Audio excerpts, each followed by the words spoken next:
Hi, I'm Alex. And I am Aline. Together, we are sharing this series of videos with you because we are on a new path in our lives after two quite heavy burnouts that we've been through. And with it came new missions in our lives. Mine is to make dreams come true. And I want to bring back energy and work and joy at the workplace. Because as an energetic duo that we are, we inspire others with a unique approach. We literally put you in motion, taking the next step to grow, thrive and reach your true potential. And with our unique method, we are reaching personal as well as organizational development because we are connecting body and mind. So keep on tuning in on our series of videos so that our personal stories, tips and insights will help you to find a healthy balance in your life. And have a bit of fun as well. Yes! In English? In English. We start now. We start. And welcome to the 12th edition. Oh, you're right, the 12th Aline. already. And Alex! Yeah.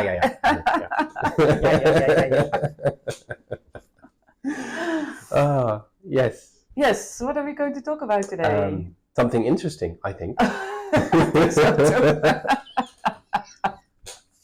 Can say that every time. No more, I hope.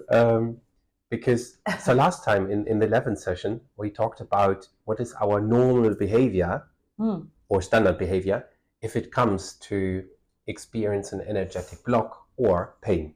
You can call it this. 10th session was about there's a pain, there's a blockage. That's actually what it is. Your body talks to you. We said and shared and to become aware about what's the normal behavior and then build up on this normal behavior today and talk about this a bit more in depth. So what immediately pops in my mind is already that there has been a change for me. So and I think I mentioned that I used to, whenever I had like a headache or I think that mainly headaches were stopping me to do something, if they were, right? Most of the time I took painkillers and then I just moved on because, come on, with a headache, you can still work. Unless I had a migraine and was really like in my bed, but that occasionally happened. But last year, I realized that I'm looking at my couch when I'm sitting here taking this video with you. But last year, I said at one point in time to my husband, I didn't sit so much on the couch as this year, ever in my life. And the couch, we already have it for, I don't know, between 10 and 15 years. I don't know, but long time. So that was already a change that I made. So really take time to relax. And that's what I'm doing now. So I go much more often to the couch and sit there and relax and take a break than I used to do that. When I was continue working, even taking my lunch or whatever, I continued working. So that has changed. But the other thing there is that what I realized last year, I needed my rest for sure to get out of my burnout. But there was a moment where for me it was, let's say, difficult to do something else. So sitting on the couch was becoming my habit. How can I get more in action? So that was something that I then worked on. Like, oh yes, I can get out of the couch again, right, and actually do something when I'm rested enough. Yeah. So it's the whole change in behavior that in a year and a half time frame. It's quite a dramatic change, I would say, for me. For continue running with painkillers that take some time during the day, and I can't remember when I had a headache the last time. And this week during a podcast, I already mentioned it to you, but I heard somebody saying, it's really funny because rest is part of our life, needs to be part of our life, like having lunch or dinner, like eating. But it seems that we can't rest during the day enough. We just continue. Where eating, we have to, but for resting, we wait and say, no, in 3 weeks time I have holidays, or I just had a weekend. I have another weekend in 5 days. No, but you can't. I do this one thing, and then I Yeah. do this one thing, and then I do this life quickly, and then in the pension, when I retire, then I rest. Oh, that's a nice one. That's And not always the only idea. not only doing the resting piece, but then I'm going to do nice things. Then Ooh. I'm going to live. Yeah. Well, sorry Yeah. to break it to us, but humans, if we don't build the habit to live over our life, we are definitely not starting when we retire. Exactly. And not that this is an idea, but that's always the very intense example that keeps in my head, still popping up from the generation of my grandparents, because that was always a topic. And still, we always had this discussion around that topic, because I never got this idea really. It's like, why? What's the point?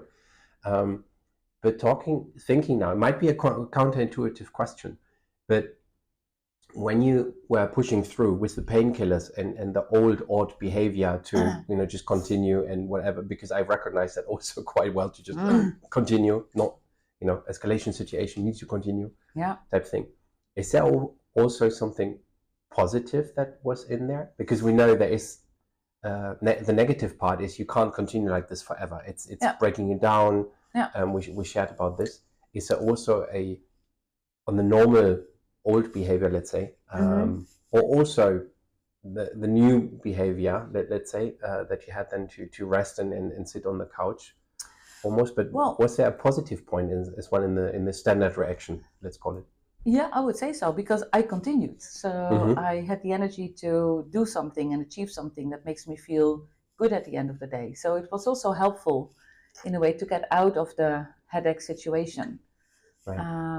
So yeah, definitely. And I also, because I really like the question, and it's not an obvious question, right? We tend to think that's something we did as a habit in the past, or even now today I can think about the habit, I want to change it, but then we don't see the qualities of it, right? So like last year when I was sitting on the couch, and at one point in time I realized, well, I want to get up again, so I had to make a change again. But of course I keep the habit, the good part of it, to be on the couch from time to time and to relax and to rest. So I think the final stage now where I'm in today is finding time to rest and do it at my time.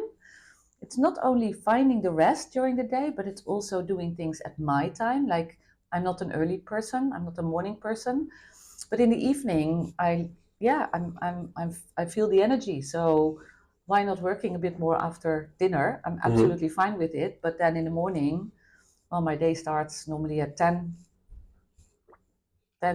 but 10 is a good time for me to start my day, really, in terms of working. Not to wake up and get out of my bed, I'm there earlier, but to really come in action to do something. It's just a different, you find your rhythm more, your natural rhythm. Really. Absolutely. And how is it for you? How did you act, and do you see the quality in it? What did it bring you? Well, quality definitely is what you said, also to be able to continue. And for me, was the realization on what crazy high and intense level I could actually continue over years. Though the downside of it being obviously that it was, I went way over my should have done, also from an emergency level almost. But it was really intense to see what you actually could do and what you can actually achieve. And I think I know this colleague working in an old colleague. His wife is working in an emergency room and has been working in an emergency room in a hospital for 30 years. And he always said to me, Alex, if you think we are already at a crazy level, take a coffee with my wife. And and that shows me, yes, we can do that. The problem is, I think, and this is when the downside falls, when we all see that that's the new normal and we take that as standard.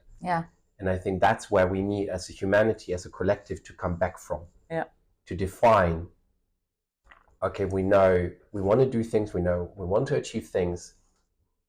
And there's a lot of good things also. So that I think that's a key takeaway in today's podcast, in today's video session, that we say there is a good thing in also what we did. Look at that and also see that's positive. But also there's some downside of it, and what's the new? Where can we... where do we go from here? And I think that's a good, perfect sequence over into the next session. Absolutely. I think on this one. Absolutely, very nice. Well, thank you very much for sharing as well. And I think, the key message for today is there is always something positive in what you are doing today. Yeah. And sometimes it's not easy because we have the tendency not to look at the qualities. But there is something because it brought you in the here and now, right? Exactly. So, and where you are, yes. Yeah. I always say. Yeah. And Indeed. That's great. Thank you. Thank you as well. Bye, guys.